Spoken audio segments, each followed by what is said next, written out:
نحمدہ و نصلی علی رسولہ الکریم اما بعد فاعوذ باللہ من الشیطان الرجیم بسم اللہ الرحمن الرحیم صلی اللہ علی حبیبہ سیدنا محمد وآلہ وسلم۔ تو تمام دیکھنے والے سننے والوں کو السلام علیکم۔ ہم نے حضور سیدنا غوث اعظم کی ذات پاک پہ جو نشستیں شروع کی ہیں یہ انہی کا ایک حصہ ہے۔ تو پہلے ہم نے بتایا تھا کہ راستے میں جب حضور سیدنا غوث اعظم کی ذات پاک راستے میں تھے تو ڈاکو لوٹنے لگے قافلے کو۔ اس کے بعد حضرت سیدنا غوث اعظم کی ذات پاک آپ بغداد پہنچے۔ بغداد پہنچنے کے بعد حضور سیدنا غوث اعظم کی ذات پاک آپ بغداد کا سب سے بڑا مدرسہ جس کا نام ہے جامعہ نظامیہ، اس مدرسے میں گئے۔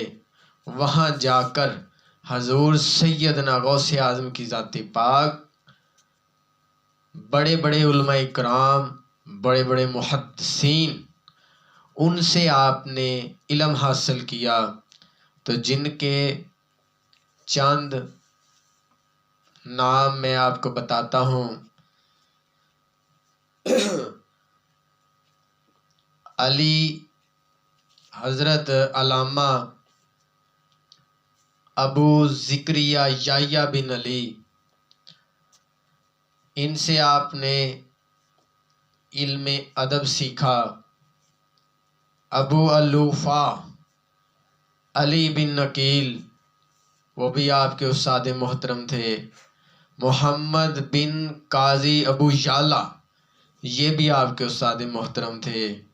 اور قاضی ابو سعید مخزومی، یہ بھی آپ کے استاد محترموں میں تھے۔ جیسے با کمال فقہ اور اصولوں کی تعلیم ان سے آپ نے حاصل کی۔ اس طرح ابو غالب محمد بن الحسن باقلانی، ان سے آپ نے علم حاصل کیا۔ 17 محدثین علماء اکرام سے آپ نے علم حاصل کیا۔ اور پھر آپ فرماتے ہیں کہ میں نے اتنا علم حاصل کیا، اتنا علم حاصل کیا۔ علم حاصل کرتے کرتے اللہ کی ذات نے مجھے کتب کر دیا۔ اللہ کی ذات نے بڑے خزانے عنایت کیے۔ آپ نے تمام علوم سیکھے۔ کوئی علم ایسا نہیں تھا دین کا جو حضور سیدنا غوث اعظم کی ذات پاک نے نہیں سیکھا۔ سارے علم سیکھے۔ قرات سیکھی، تفسیر سیکھی، حدیث سیکھی آپ نے، فقہ آپ نے پڑھی، اور کلام وہ یاد کیے، تاریخ پڑھی، مناظرہ پڑھا، نصاب پڑھا، فراست پڑھا، لغت پڑھی، ادب پڑھا۔ تمام علم حضور سیدنا غوث اعظم کی ذات پاک نے پڑھے۔ کوئی ایسا علم نہیں تھا جو آپ نے نہ پڑھا ہو، تمام علم آپ نے پڑھے۔ اور میں آپ کو بتاتا چلوں، سننے والے سامعین کو بتاتا چلوں کہ کیسے نہ پڑھتے، کیسے نہ علم حاصل کرتے۔ کیوں کہ لکھنے والے نے لکھا ہے کہ تو ہے آئینے نور تیرا سب گرانہ نور کا، تو ہے آئینے نور تیرا سب گرانہ نور کا، تیری نسل پاک میں ہے بچہ بچہ نور کا، تو ہے آئینے نور تیرا، سب گھرانہ نور کا، تیری نسل پاک میں ہے بچہ بچہ نور کا۔ اور علم حاصل کرتے ہوئے آپ کو اتنی مشکلیں آئیں، اتنی تکلیفیں آئیں، اتنی مشکلیں آئیں کہ آپ پتے کھاتے تھے، آپ درختوں کے پتے کھاتے تھے اور رزق کی تلاش میں نکلتے تو آقا سیدنا غوث اعظم کی ذات پاک دیکھتے کہ یہ بندہ مجھ سے بھی زیادہ مجبور ہے، اگلے کی مجبوری دیکھ کے پھر واپس آ جاتے۔ اس طرح حضور سیدنا غوث اعظم کی ذات پاک آپ نے ایک دن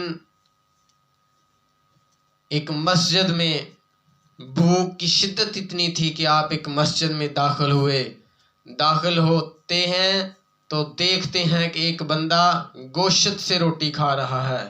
تو حضور سیدنا غوث اعظم کی ذات پاک کو بڑی بھوک لگی، آپ بڑے پریشان تھے، دل بڑا کر رہا تھا کہ میں کھانا مانگ لوں، لیکن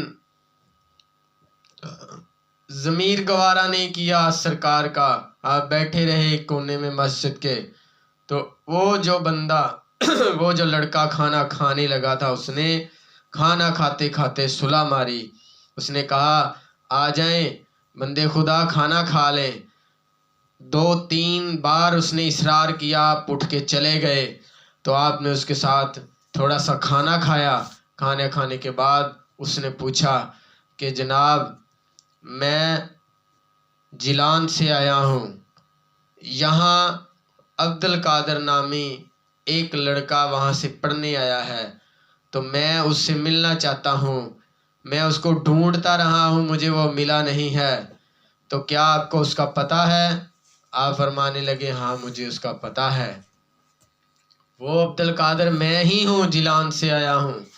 تو وہ لڑکا کہنے لگا کہ میں ادھر آیا ہوں آپ کو پیسے دینے کے لیے، آپ کی والدہ نے مجھے پیسے دیے تھے، اشرفیاں دی تھیں کہ یہ عبد القادر کو دے دینا، لیکن کیا ہوا کہ میں آپ کو وہ اشرفیاں نہ پہنچا سکا، تو اپنی جیب سے بھی پیسے میں نے خرچ کر لیے، اور خرچہ کرتے کرتے یہ آپ کے ہی پیسے تھے، یہ بھی خرچے گئے سارے، لیکن آپ سے میری ملاقات نہ ہو سکی۔ دیکھیں کیسی بات ہے کہ حضور سیدنا غوث اعظم کی ذات پاک وہ ذات ہیں کہ تکلیفیں، مصیبتیں، پریشانیاں برداشت کرنے کے بعد آپ علم کو نہیں چھوڑا، علم سیکھتے رہے، علم پڑھتے رہے، علم پہ پورا پابند رہے۔ ایسے نہیں یہ شانیں مل جاتی، یہ شانیں اسی کو ملتی ہیں جو اللہ کی راہ پہ چلتا ہے۔ تو اللہ کی راہ پہ چلنا سب سے بڑی بات یہ ہے کہ آپ کا ایمان کامل ہونا چاہیے، یقین کامل ہونا چاہیے اللہ کی ذات پہ، اور وہ ہستیاں تو شان الورا ہستیاں ہیں۔ اس کے بعد آپ علم حاصل کرتے رہے۔ اس دوران ایک اور واقعہ کہ آپ نے ایک دکاندار سے ادھار لگا لیا، آپ نے کہا بھی مجھے کھانے کے لیے 2 ٹائم کھانا دے دیا کر، میرے پاس جب پیسے ہوں گے میں آپ کو ضرورت دے دوں گا۔ تو اس دکاندار نے، ہوٹل والے نے کہا ٹھیک ہے بھائی، آپ کھانا کھائی جائیں، جب آپ کے پاس پیسے ہوں گے مجھے دے دینا۔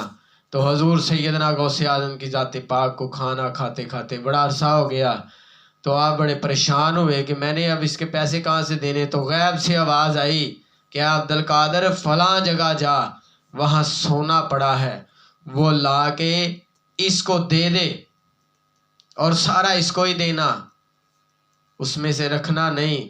تو حضور سیدنا غوث اعظم کی ذات پاک آپ گئے اور جا کے سارا سونا اس کو دے دیا، اس کو بولے کہ بھئی یہ تیرا میرا حساب آج تک چکتا ہو گیا۔ یہ منزل آخری تھی حضور کی مشکل کی۔ اس کے بعد حضور سیدنا غوث اعظم کی ذات پاک، آپ چونکہ ہر مشکل کے بعد آسانی آتی ہے، پہلے مشکل آتی ہے پھر آسانی آتی ہے، یہ مرتبے مقام ایسے نہیں ملتے، یہ مصیبتیں پریشانیاں جھیلنے کے بعد ملتے ہیں مرتبے۔ پھر آپ کو اسی مدرسہ میں جب آپ نے اپنی تعلیم مکمل کر لی، ذوالحج کا مہینہ تھا اور 496 ہجری میں حضور سیدنا غوث اعظم کی ذات پاک کی تعلیم مکمل ہو گئی۔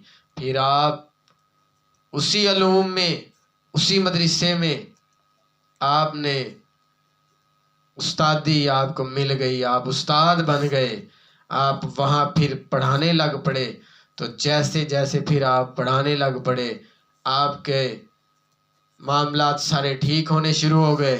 تو اسی طرح ہم آئندہ نشست میں آقا حضور سیدنا غوث اعظم کی ذات پاک کی اگلی حیات زندگی مبارکہ کے جو بھی سلسلے واقعات ان کے ساتھ جیسے جیسے انہوں نے زندگی گزاری، تو علم انہوں نے بہت حاصل کیا، ہر علوم حاصل کیا۔ تو اس طرح ہم نشست بائی نشست جناب سننے والے دیکھنے والوں کی نظر کرتے رہیں گے۔ وآخر دعوانا ان الحمدللہ رب العالمین۔